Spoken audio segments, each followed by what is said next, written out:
Hi, this is Gunn for Valhalla DSP once again. I'd like to show you about using reverbs in your DAW in an insert versus a send configuration, and why generally using it as a send and return kind of situation is better for flexibility, better for CPU efficiency, and just kind of the typical way it's done when you're working in an analog situation on a console, and that kind of can carry over into working within the computer as well. So right here, we've got some Yahoo playing the drums.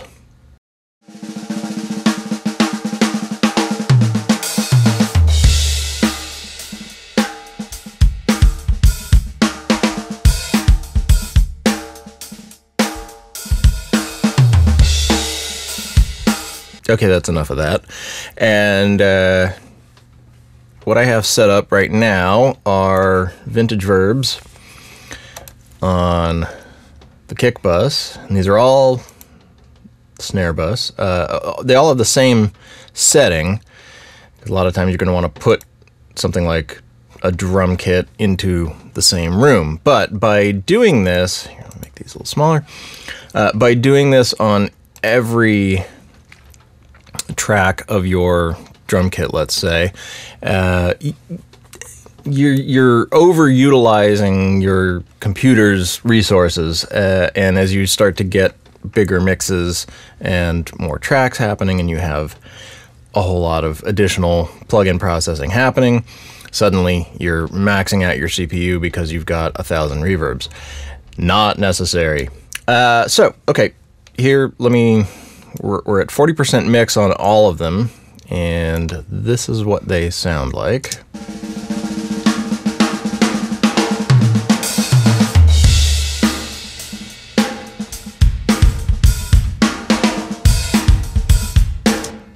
All well and good. But what we can also do is remove all of these.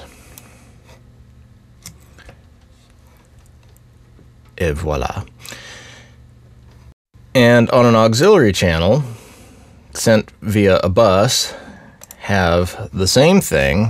Put this back to where that one was. But we're going to keep this at 100% wet. So now, on those same tracks on which we had an instance inserted, we're going to send them to our bus on which we have our reverb. Now, so let's say the kick drum. Well, first, why don't we just kick these all up to full bore so they're all sending a full amount. Let's hear what that sounds like.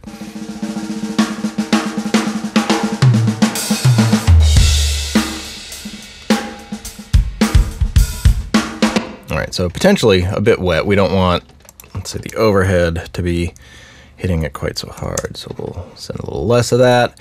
Definitely don't need the hi-hat all washy, squashy, nor the ride, but we'll keep the toms up a bit. Let's do that.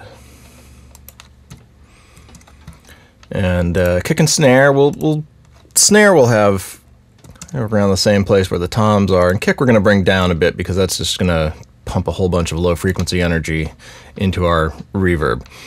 So now let's hear it, and it should sound a little bit more like a kit in a room, exciting the room as you would expect, but now using only one instance of vintage verb.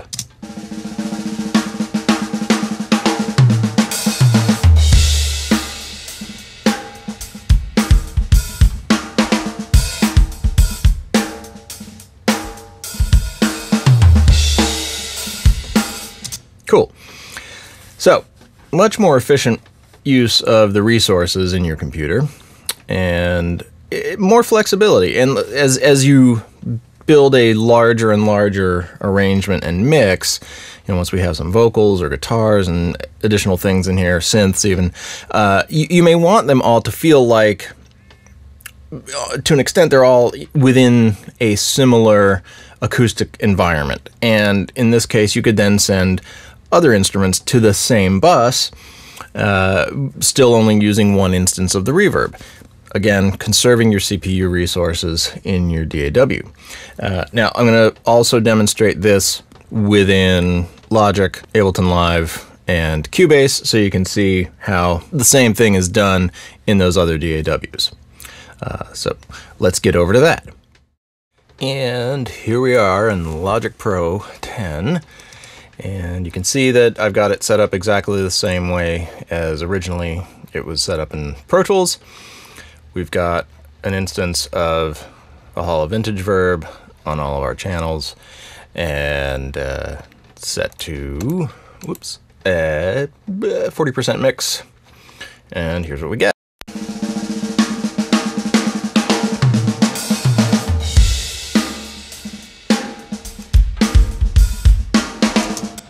Again, super inefficient, and let's see if we can, if we remove those, let's see if we can watch the CPU meter drop. We're going to go to no plugin. Yeah, so it drops appreciably. Close that guy. Now on these channels, we're going to create bus.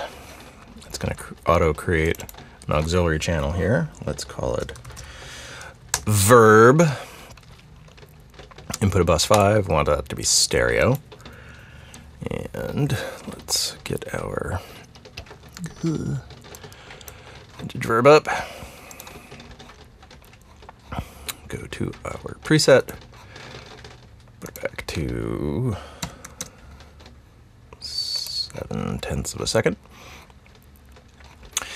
And now, once again, let's set our send amounts. If you double click in Logic, you can just type something in. I'm going to do that at -12.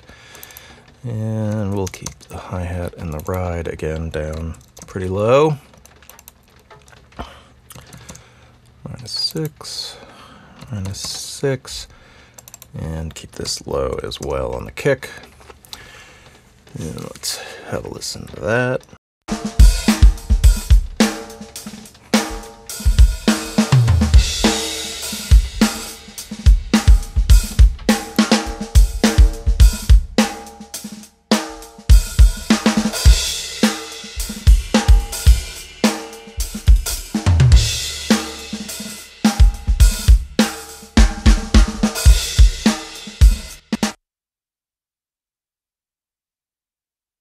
So it's fairly subtle, but again, utilizing the CPU a lot better. See, it changes, but we were up on this last core. It was up closer to 50%. Now we're sitting down, I don't know, 35% or so. And again, this will become more of an issue on larger and larger projects too. So that's the setup of the send versus insert within Logic Pro 10. And here we are in Ableton Live. This is a little different because the whole live paradigm isn't exactly trying to follow the old school way of console sends and things like that. I mean, it's similar, but Ableton has always had their own way of doing things. So here we are in our original scenario, like in Logic and Pro Tools so far. We've got Vintage Verb on our, on this one. Here's my bus. So you can see there's a Vintage Verb on the kick bus, snare bus, overhead bus, and then on the individual tracks of hi-hat, ride, and the two toms. And we can play this a little bit. Is. Okay, drums, lots of reverb. So let's jettison those doodads. And a little trickier here because we can't do them all at once. Lots of clicking. There's the kick one.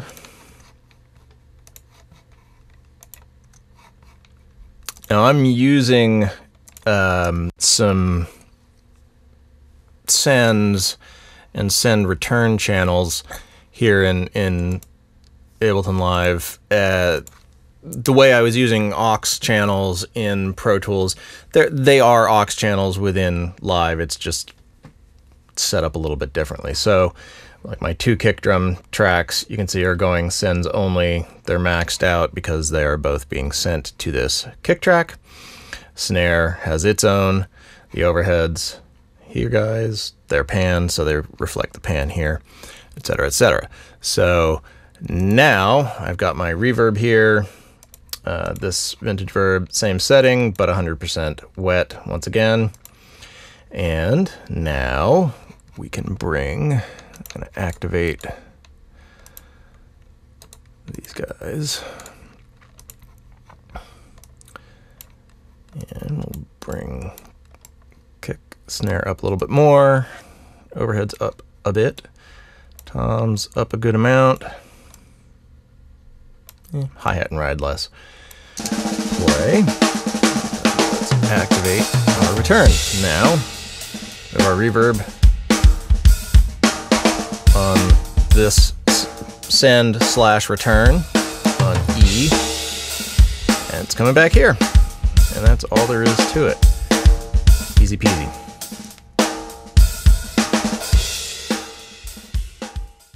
All right, here we are in Cubase 7.5. Same drum tracks that we've been using in the other applications. Same routing. We can go over here and you can see we've got sub channels for the 2 kick mics feeding a sub auxiliary, 2 snare mics, 2 overheads, etc., etc. Then the individual tracks for the hi-hat ride, 2 toms.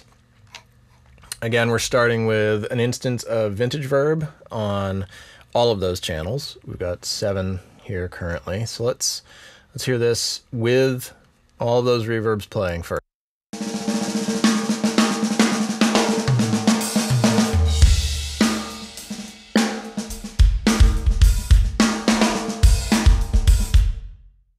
Okay. Now let's bypass those, and this is where sends are here in Cubase 7.5. I'm going to activate the sends. Now these are feeding this auxiliary, or in Cubase parlance, it is an effects channel. Let's see down here, that's where my vintage verb is, and same instance, 0.7 seconds of decay, but now at 100% wet. And we're going to feed those guys there. Let's check that out.